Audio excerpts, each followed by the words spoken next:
Divorce கேட்டு அதிகமாக எப்படி ஃபாரின் கண்ட்ரி தான் இருக்கிற நம்பர் 1 கண்ட்ரி. சின்ன ஒரு சண்டைனாலும் டைவர்ஸ் தான். ஒரு ஹஸ்பண்ட் ரிலேஷன்ஷிப்பில் டைவர்ஸ் தான். பிடிக்கல டைவர்ஸ் தான். அங்கே ஒன்று வாழு இல்லைன்னா வாழ விடு. இது அவங்க தத்துவம். ஒன்று வாழு இல்லை வாழ விடு. அப்படின்னா நீ ஒதுக்கிட்டு போ, வாழ்ந்துட்டு போட்டோம். இதுதான் அந்த தத்துவம். அந்த மாதிரி இங்கே வந்துருச்சு. ஆனால் இங்கே மண்டபம் பிஸியாக இருக்கோ இல்லையோ, கோர்ட்டு பிஸியாக இருக்கு.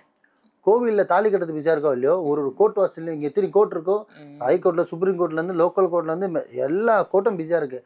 எல்லா கேஸ் ஃபைலோட அதிகமாக இருக்கிற கேஸ் ஃபைல் எதுன்னு பார்த்தீங்கன்னா டைவர்ஸ் கேஸ் தான். ஆமாவா இல்லையா? ஏன்னா எல்லாருக்கும் அவசரம்னு ஒன்று இருக்குது.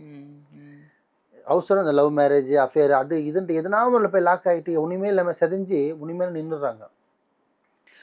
ஒரு வீட்டில் ஒரு சண்டை உருவாகுது, ஒரு உறவில் ஒரு பிரிவினை வருது, ஒரு கணவன் மனைவி பிரிகிறாங்க, ஒரு டைவர்ஸ் கேட்குறாங்க, இல்லை சண்டை போட்டு அடிச்சுட்டு உருள்றாங்க, பிரிகிறாங்கன்னா அங்கே கம்பல்சரி 3வது நபர் இருப்பான்.